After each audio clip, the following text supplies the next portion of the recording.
Joe, the mic caught you last game screaming that you're him. What is saying I'm him? Did I say that? Sometimes you black out there, I guess. I don't know.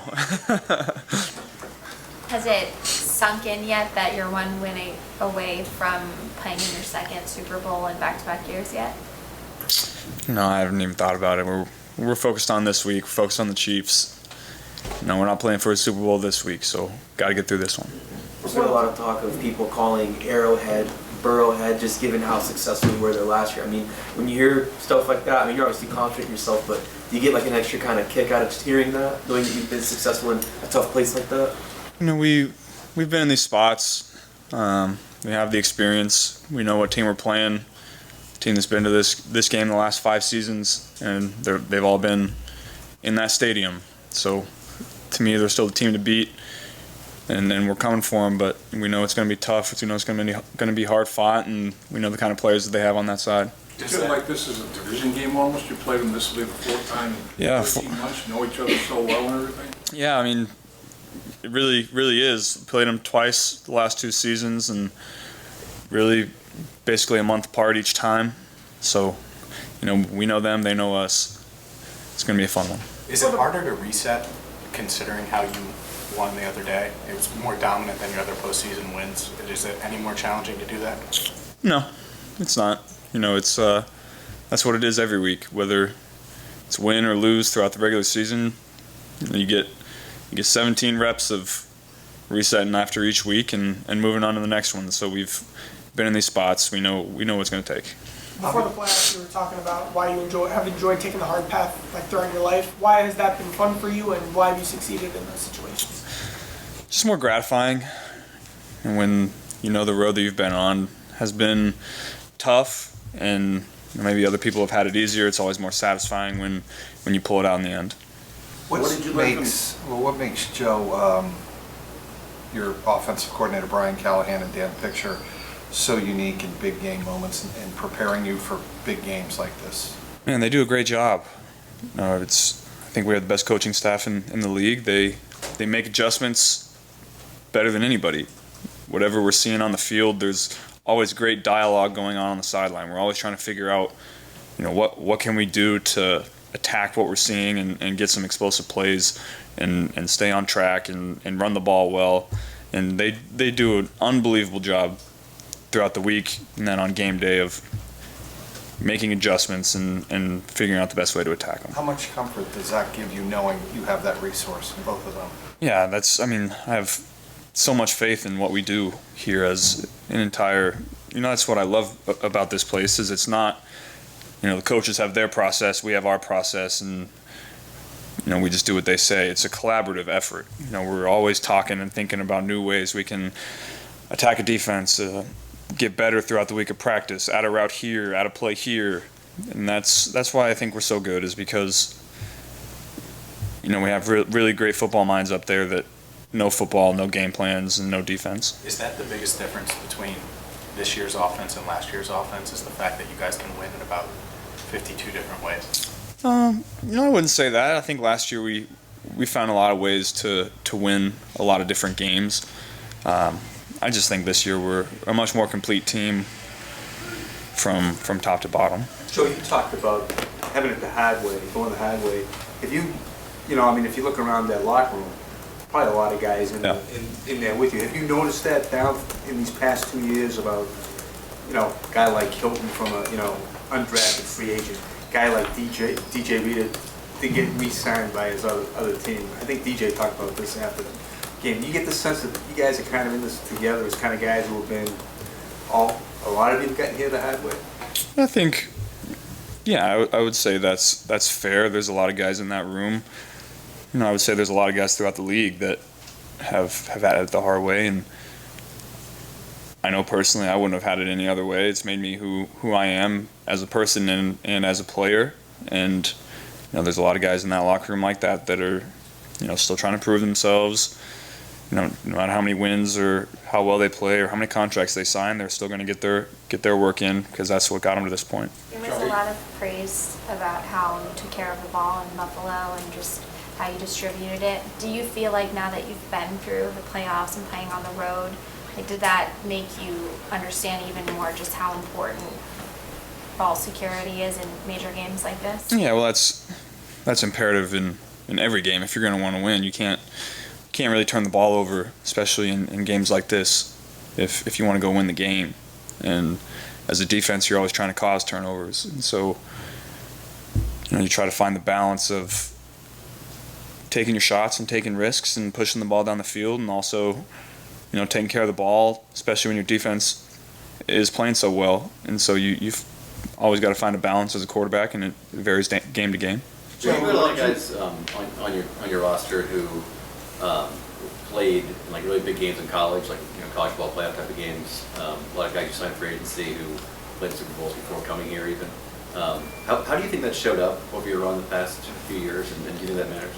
Well, I think that's kind of something that front office and Zach looked for in guys when they came in, is bringing guys that have won and have the right stuff inside of them to go out and win those kind of games that we want to win. And they've done a great job of assembling this team. And really, it's tough to get a look into a guy's heart and mind when you're trying to sign him or draft him. And they've done a great job of doing that, because every guy that we have in there is made of the right stuff and wants to win. Joe, what did you learn from last year's AFC Championship game at Arrowhead that you could lean on this time around? I don't know. It's we've just more experience, more reps. We know the team we're playing. We've played them a bunch, and so I'm sure they're going to have some wrinkles off of things that they've shown us in the past, whether it was last game or the playoffs last year, because they know that they're going to be studying all three of these games just like we are, and so we're going to have to be ready for anything. Joe, specifically about the environment there, Kansas City's known to have a really tough home crowd. Yeah, it was definitely loud, but I think we excel in those situations, and our communication has been great on the road. It was flawless last week in Buffalo in a really loud, hostile environment, and that's something that we take pride in is communication, being on the same page, and going from there. What do you like about Mixon as a running back first, and then as a teammate as well? Well, obviously everyone sees what he can do on the field, and then in the locker room he's energetic, brings a lot of juice, gets guys fired up, and so guys love playing with Joe, and I'm the same way. You guys have been able to use Jamar in some different ways lately. Can you just talk about his development from last year to this year? What he's understanding better and that type of thing? Well, he just has more experience in the offense, and maybe where I'm sure he could have done a lot of that stuff last year. Maybe we didn't ask him to, but this year we're putting him in the backfield, we're putting him in the slot, we're putting him out wide, just because it makes it harder to double him and cloud him and just take him out of the game. And so you got to find ways to get that guy the ball, because he's so dynamic with it. Does he understand what you're trying to do, the overall big picture in the offense, better this year than last year? I don't know if I would say that. He was, he understood it and was super dialed in last year too. And so that's probably a better question for him. I know I never have to tell him what to do. Joe, this team continues to say, way back here, you guys don't need motivation, you don't need to prove anyone wrong, and yet you continue to use anything for motivation. Where does that come from?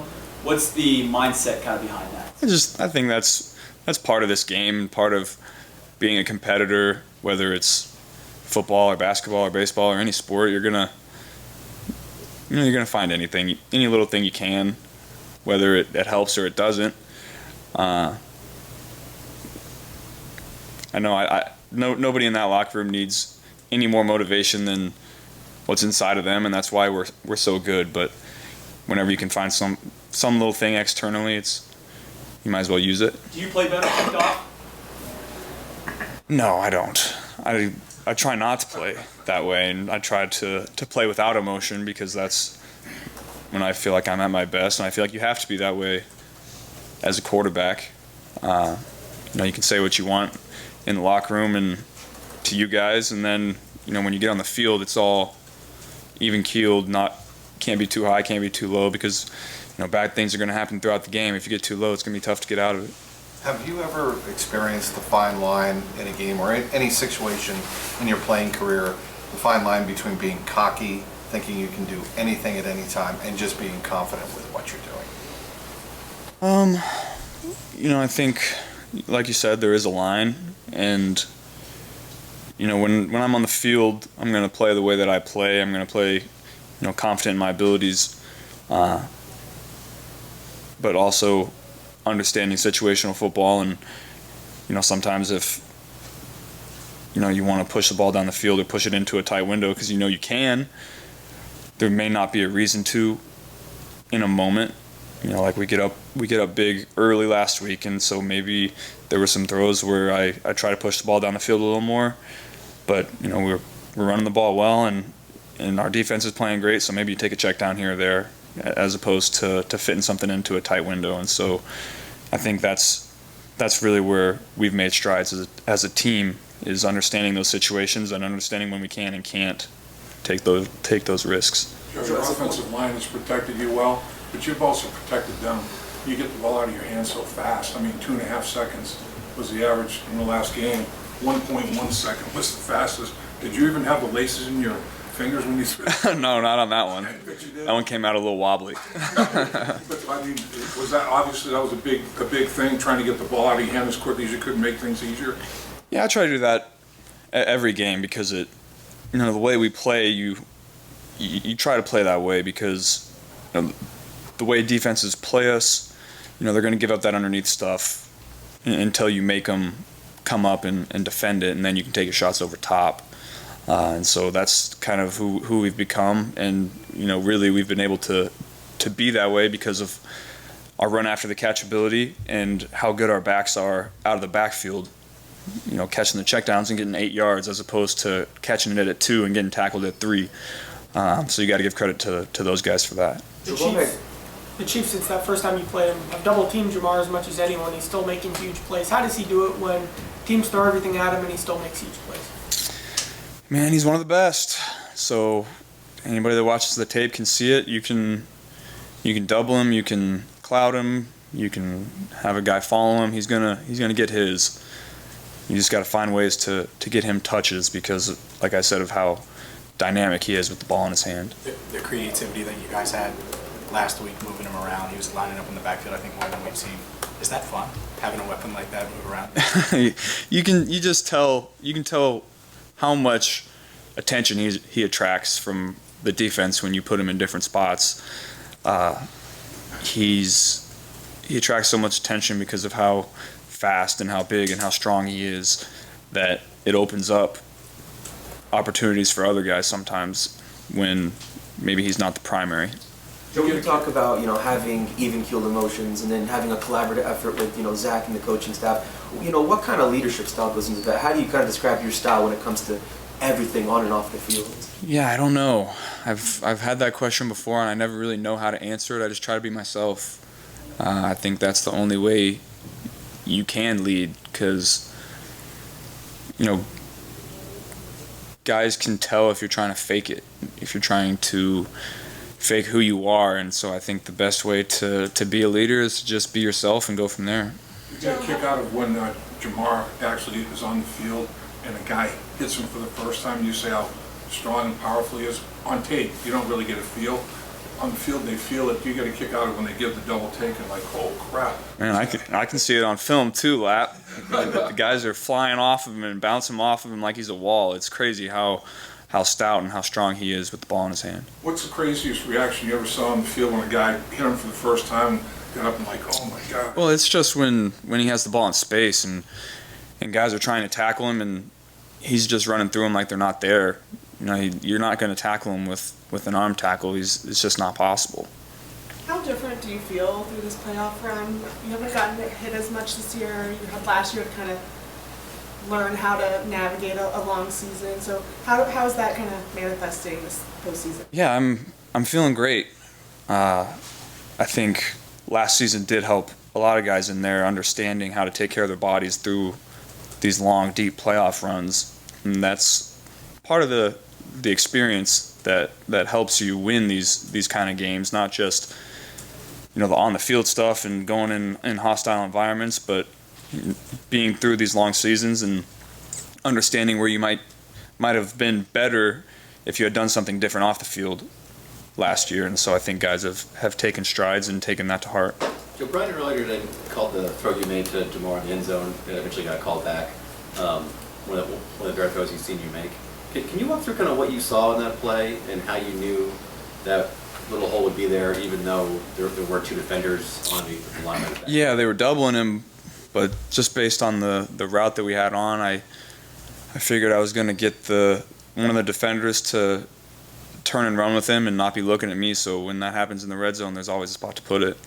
And how do you, this may be hard to explain, but like how do you kind of see that? Like how fast you have to recognize that, and how do you think you can see that stuff? Prep, reps, playing football. There's no substitute for it. You just, the more football you've seen, the more reps that you accumulate against looks, the faster you're going to be able to see those same looks later. You've made some big runs against the Chiefs over the last few years. Do you have a favorite? No, I probably don't have a favorite. A couple of them in the AFC Championship last year were pretty fun. You think Coach just said that you're feeling great. You got, I don't remember what quarter, but you took a pretty big hit and were down for a little bit. Are you all good? All good. Feeling good. Thanks, Joe.